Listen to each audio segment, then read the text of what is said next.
Hello student, कैसे हैं आप सभी। आई होप कि आप सभी बहुत ही अच्छे होंगे। आज हम ले आए हैं बिजनेस स्टडी या बिजनेस एडमिनिस्ट्रेशन का chapter number 5 of class 11 forms of organization. ठीक है, तो सबसे पहला है हमारा यहाँ पर पार्टनरशिप। तो यहाँ पे हम क्या क्या पढ़ने वाले हैं, एक माइलस्टोन हम सबसे पहले देख लेते हैं। पहला पढ़ेंगे हम पार्टनरशिप का मीनिंग क्या होता है, देन उसके एडवांटेज एंड डिसएडवांटेज, देन उसके टाइप्स ऑफ पार्टनर्स, डीड कैसे बनती है, रजिस्ट्रेशन कैसे होता है, ये पढ़ेंगे हम आज की वीडियो में। और कल की वीडियो में हम पढ़ेंगे फिर कंपनी क्या होती है, टाइप्स ऑफ कंपनीज क्या होती हैं, फॉर्मेशन स्टेजेस क्या होती है किसी भी कंपनी की, एमओए एओए प्रोस्पेक्टस क्या होता है, क्या क्या इसमें एडेड होता है। ठीक है, तो सबसे पहले केस स्टडी आ जाती है हमारे सामने। The second kitchen. मीरा एक लेडीज का नाम है, एक लड़की का नाम है जो एक होम टिफिन सर्विस चलाती है अकेले अपने दम पे। वो खुद ही कुकिंग कर रही है, खुद ही डिलीवर कर रही है, खुद ही अकाउंट्स को मैनेज कर रही है, बट उसके लिए काम बहुत ज्यादा हो जाता है, वो ओवर वर्कड हो जाती है। ठीक है, तो उसका जो फ्रेंड है अर्जुन, वो उसको ऑफर करता है कि मैं तुम्हें ज्वाइन कर सकता हूँ और मैं अपने साथ में 4 लाख रुपए की कैपिटल भी ले आऊंगा और अपनी बिजनेस की एक्सपर्टीज भी लेकर के आऊंगा, मुझे अच्छी नॉलेज है किसी भी बिजनेस। ठीक है, अब कंडीशन ये आती है कि जो अर्जुन है, अगर अर्जुन के से कोई भी खराब डील हो जाती है, यानी कि वो किसी के साथ में डील साइन करता है, वो खराब होती है, वो अच्छी नहीं होती है बिजनेस के लिए, तो क्या मीरा भी वहां पर रेस्पॉन्सिबल होगी या फिर नहीं होगी। तो इसका आंसर आएगा अभी आगे जब हम पढ़ेंगे। तो ये क्वेश्चन आपके लिए है, याद रखना जब हम आगे पढ़ें, और कमेंट बॉक्स में बताना इसका मुझे आंसर। ठीक है, ओके, स्टार्ट करते हैं। सबसे पहले कि पार्टनरशिप क्या होती है। देखो पार्टनरशिप क्या है, पार्टनरशिप एक रिलेशनशिप होता है between person who have agreed to share the profits of a business carried by all or any of them acting for all. यानी कि एक बिजनेस है जो दो पर्सन या दो से ज्यादा पर्सन मिलकर स्टार्ट करते हैं और जो शेयर जो भी प्रॉफिट होता है उसको बांटने के लिए तैयार हो जाते हैं। और जो बिजनेस है या तो वो सभी मिलकर चलाते हैं या फिर उनमें से कोई एक पर्सन या 2 पर्सन मिलकर चला रहे होते हैं। ये according to Indian partnership act 1932 के अकॉर्डिंग। ठीक है, ओके, तो क्या क्या था इसमें। एक तो होता है सबसे इम्पोर्टेंट क्या है, एग्रीमेंट, कि यहाँ पे एक एग्रीमेंट हुआ है। ठीक है, लॉफुल बिजनेस है क्योंकि पार्टनरशिप डीड होती है, रजिस्ट्रेशन होता है इसका। प्रॉफिट शेयरिंग, क्योंकि प्रॉफिट का हिस्सा कैसे बटेगा, कौन लेगा, जैसे आपको यहाँ पे दिख रहा है प्रॉफिट शेयरिंग का हिस्सा। म्यूचुअल एजेंसी, यानी कि कौन किसको बाउंड करेगा। ठीक है, ये सब चीजें हम अभी आगे भी पढ़ेंगे डिटेल में। तो सबसे पहले आता है इसके फीचर्स क्या होते हैं। सबसे पहला फीचर है फॉर्मेशन। फॉर्मेशन क्या होती है, आपको समझ आ रहा है, कुछ फॉर्म करना। ठीक है, तो जो पार्टनरशिप है वो हमारी किससे गवर्न है, हमारे इंडियन पार्टनरशिप एक्ट 1932 से। ये आई थी एग्जिस्टेंस में एक लीगल एग्रीमेंट के थ्रू आती है, जिसको हम बोलते हैं पार्टनरशिप डीड। ठीक है, जो पार्टनरशिप फॉर्म्स होती हैं उसके लिए हमें क्या करना पड़ता है, रजिस्ट्रेशन करवाना पड़ता है, उसके लिए हमें पार्टनरशिप डीड बनानी पड़ती है। ठीक है, यहाँ पे सारे टर्म्स कंडीशंस लिखे होते हैं, कौन कौन पार्टनर्स है, क्या क्या नाम है, क्या क्या उनका एड्रेस है, प्रॉफिट शेयरिंग रेशियो क्या है, कैपिटल का रेशियो क्या है उनका। ठीक है, मतलब हर एक कंडीशन जो भी होती है वो सब उसमें लिखी होती है। ठीक है, जो पार्टनरशिप है वो can be formed only for carrying on lawful business with profit motive.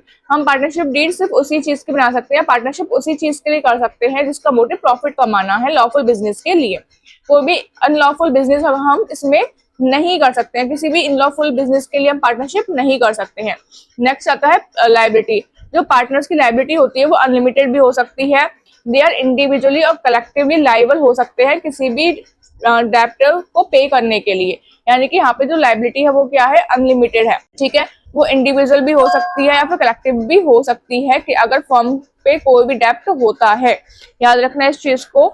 अगर किसी केस में फर्म को लॉस हो जाता है और उसकी असेट सफिशिएंट नहीं है पे करने के लिए फर्म की, तो जो पार्टनर्स है उनके पर्सनल असेट्स से भी उसको रिकवर किया जा सकता है।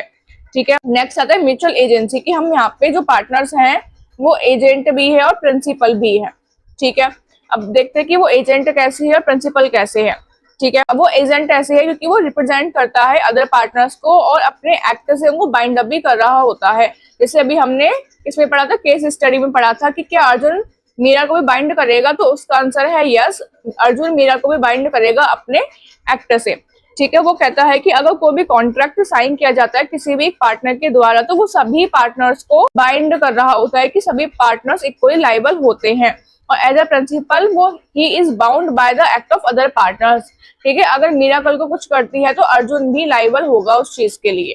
ठीक है, तो इस वजह से वो एजेंट भी है जो सबको लायबल बना सकता है, वो प्रिंसिपल भी है क्योंकि वो सब में लायबल हो सकता है। ठीक है, मेंबर्स कितने होते हैं, मिनिमम 2, मैक्सिमम 50 मेंबर्स यहाँ पे होते हैं। उसके बाद है मैनेजमेंट। मैनेजमेंट में सारे पार्टनर्स इक्वली पार्ट ले सकते हैं, ठीक है, डे टू डे बिजनेसेस में भी है। नॉन ट्रांसफरेबिलिटी ऑफ शेयर्स, यहाँ पे सभी की कंसेंट होना जरूरी है। कोई भी पार्टनर्स अपनी मर्जी से शेयर्स ट्रांसफर नहीं कर सकता है।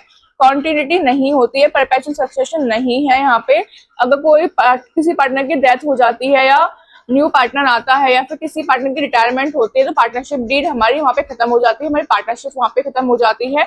हम दोबारा से उसको रिन्यू कर सकते हैं, दोबारा से हमें वो बनानी पड़ती है। New agreement. Next risk bearing क्या है? प्रॉफिट और लॉस, जैसा एग्रीड रेशियो होता है उस रेशियो पे प्रॉफिट और जो भी लॉस है वो हम शेयर कर रहे होते हैं। वो पार्टनरशिप डीड में लिखा होता है कि कितना रेशियो हम डिवाइड करेंगे आपस में। आई होप कि आपको फीचर्स यहाँ पे समझ आ गए होंगे। सबसे इंपॉर्टेंट जो फीचर है वो कौन कौन से हैं यहाँ पे देखो। लायबिलिटी जो मेजरली पूछा जाता है, म्यूचुअल एजेंसी जो घुमाकर पूछा जाता है, क्योंकि बच्चा इसमें बहुत ज्यादा कंफ्यूज हो रहा होता है कि म्यूचुअल एजेंसी का क्या मतलब होता है, कि जहाँ पर हमारा जो पार्टनर है वो एजेंट भी है और प्रिंसिपल भी है, ठीक है। तो यहाँ पे प्रॉपर समझाया है कि every partner is an agent of the firm, can bind others and principal is bound by others, कि वो बाइंड भी कर सकता है किसी को और वो बाउंड भी हो सकता है किसी से। जैसे अर्जुन है और मीरा है, Arjun signs a supplier's deal, Meera is legally bound to even without her approval, कि चाहे उसने अप्रूव किया और नहीं किया बट वो अब बाइंड हो चुकी है इसके, ठीक है। तो one partners action every partners liability, this is a mutual agency, ठीक है। आई होप कि अब आपको बहुत अच्छे से समझ आ गया होगा म्यूचुअल एजेंसी क्या होती है। इसके आगे हम पढ़ते हैं इसकी एडवांटेज। सबसे पहला है इजी फॉर्म, इसकी फॉर्मेशन बहुत ज्यादा इजी होती है। यहाँ पे बहुत ज्यादा लीगल फॉर्मेलिटीज नहीं होती हैं, सिर्फ एक फॉर्मल एग्रीमेंट हमें बनाना होता है।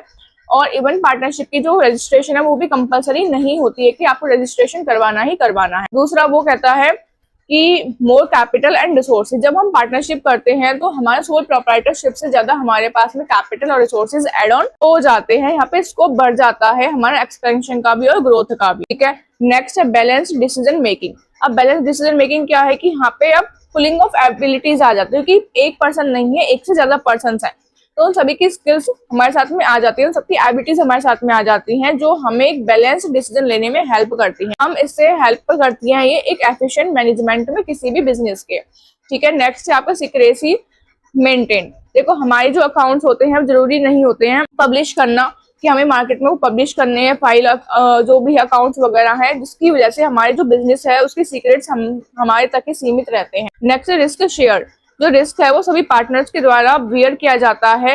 जो सर्वाइवल कैपेसिटी होती है बिजनेस की हायर होती है यहाँ पर सोल प्रोप्राइटरशिप से, ठीक है। अब इसकी डिसएडवांटेज देख लेते हैं। अनलिमिटेड लायबिलिटी, सभी पार्टनर्स की जो लायबिलिटी है वो most of the time unlimited होती है। In case the business asset are insufficient then the partner have to repay the debt, ठीक है। नेक्स्ट लैक ऑफ कॉन्टिन्यूटी का मतलब है कि जैसे ही किसी पार्टनर की डेथ हो जाती है, एडमिशन होता है, रिटायरमेंट होती है, इंसॉल्वेंसी हो जाती है, तो वो बिजनेस की एग्जिस्टेंस को अफेक्ट करते हैं, बिजनेस वहां पे डिसॉल्व हो जाता है, हमें दोबारा से पार्टनरशिप बनानी पड़ती है। फिर limited resources versus company. Company से हमारे जो रिसोर्सेज है वो कम होते हैं, क्योंकि कंपनी तो बहुत सारे शेयर होल्डर्स की कंपनी होती है, एक शेयर होल्डर या 2 शेयर 50 नहीं होते, 50 से बहुत ज्यादा होते हैं, ठीक है। तो हमारी जो सोर्सेज है यहाँ पे इसलिए कम हो जाते हैं।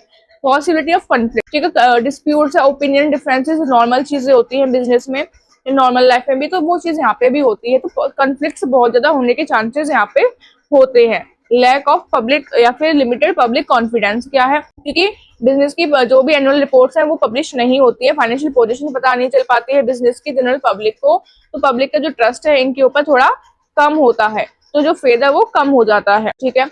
नेक्स्ट हम पढ़ते हैं, देखो 6 काइंड यहाँ पे दिए हैं हमारे टाइप्स ऑफ पार्टनर्स के। सबसे पहला है एक्टिव पार्टनर, कैपिटल लेकर के आता है, ओके। देखो जो हमारा एक्टिव पार्टनर है वो कैपिटल लेकर आता है, ठीक है। वो डे टू डे एक्टिविटीज को मैनेज भी कर रहा होता है, उसकी जो लायबिलिटी है वो भी अनलिमिटेड होती है, पब्लिक को उसके बारे में पता भी होता है, यानी कि वो हर चीज में इन्वॉल्व है, ठीक है। स्लीपिंग पार्टनर जो सो रहा है, यानी कि वो कैपिटल तो लेकर आ रहा है बट मैनेज करेगा नहीं, क्योंकि वो तो सो रहा है, उसको तो नींद आ रही है, ठीक है। लायबिलिटी क्या है, अनलिमिटेड है इसकी भी, चाहे वो सो रहा है लेकिन लायबिलिटी भाई अनलिमिटेड ही रहेगी। पब्लिक को पता है, जब सो ही रहा है तो पब्लिक को कैसे पता चलेगा, तो पब्लिक को नहीं पता होता है। सीक्रेट पार्टनर जो है ही सीक्रेट, ठीक है, तो यानी कि कैपिटल तो ला रहा है, मैनेज भी कर रहा है, अनलिमिटेड लायबिलिटी भी है, बट पब्लिक को नहीं पता क्योंकि वो सीक्रेट है। नॉमिनल पार्टनर क्या होता है, कैपिटल लाता है नहीं लाता है, ठीक है, मैनेज करता है नहीं करता है, लायबिलिटी हाँ अनलिमिटेड होती है, पब्लिक को उसके बारे में पता होता है, ठीक है, ओके। नॉमिनल पार्टनर होता क्या है कि वो क्या करता है, कि फर्म को अपना नेम दे देता है कि आप मेरा नेम अपनी फर्म की गुडविल को इंक्रीज करने के लिए यूज कर सकते हो। ठीक है, इसको हम बोलते हैं नॉमिनल पार्टनर। ठीक है, आगे आता है partner by estoppel. Partner by estoppel का मतलब क्या होता है कि जो पर्सन पार्टनरशिप में है ही नहीं फर्म की, बट वो अपने आप को ऐसे दिखाता है कि मैं इस फर्म का पार्टनर हूँ, अपने वर्ड से, अपने कंडक्ट से। ठीक है, तो वो क्या होता है, उसने कोई कैपिटल कंट्रीब्यूट नहीं करी है यहाँ पे। ठीक है, मैनेज वो कुछ भी नहीं करता है। ओके, उसकी लायबिलिटी अनलिमिटेड हो जाती है क्योंकि पब्लिक को लगता है कि वो भी इस फर्म का पार्टनर है। बाय होल्डिंग आउट क्या है कि वो लोगों को जा जाके बताता है कि भैया मैं भी पार्टनर हूँ, उसने कहा है। देखो, होल्डिंग आउट क्या होता है कि किसी पर्सन ने उसको उस फर्म का एज अ पार्टनर बताया, बट उसको पता है कि मैं इसका पार्टनर नहीं हूँ, लेकिन वो फिर भी रिजेक्ट नहीं कर रहा है उस बात को, वो उसमें इंटरफेरेंस नहीं कर रहा है, वो उस बात से डिनाई नहीं कर रहा है उस पॉइंट ऑफ टाइम पे, तो वो क्या होता है, पार्टनर बाय होल्डिंग आउट। ठीक है, तो उसकी क्या होती है, लायबिलिटी अनलिमिटेड होती है, लाइबल भी होता है क्रेडिटर्स के लिए, वो कोई कैपिटल लेकर नहीं आता, कोई मैनेज नहीं कर रहा होता है। पब्लिक को पे टाइम पे वो साइलेंट हो जाता है, वो ये नहीं कहता कि मैं इस चीज का मतलब इस फर्म का पार्टनर नहीं हूँ। ठीक है, दो इंपॉर्टेंट है। नॉमिनल पार्टनर तो हमें पता है क्या होता है। नॉमिनल पार्टनर बताओ, कमेंट बॉक्स में बताना मुझे कि नॉमिनल पार्टनर क्या होता है। ठीक है, जिसने कि अपना नाम दे दिया फर्म को फॉर द गुडविल। एक्सटोपल क्या होता है, जिसने अपने आप को रिप्रेजेंट किया कि मैं इस कंपनी का पार्टनर हूँ, इस फर्म का पार्टनर हूँ।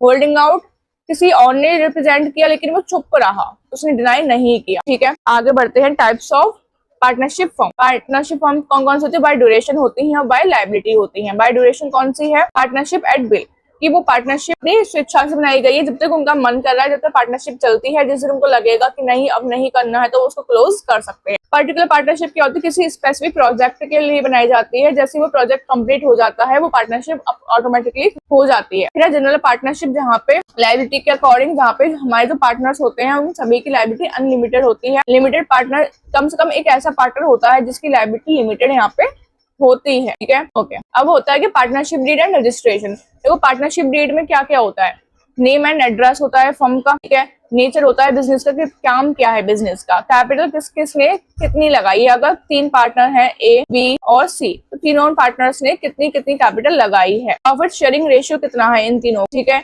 इन तीनों की ड्यूटीज क्या है और राइट्स क्या है। अगर डिस्प्यूट होता है तो इन तीनों के बीच में, तो उसका क्या रिजोल्यूशन मेथड होगा, कैसे किया जाएगा रिजॉल्व उस चीज। ठीक है, यहाँ पे जो रजिस्ट्रेशन है वो कंपलसरी नहीं होता है, याद रखना हमेशा।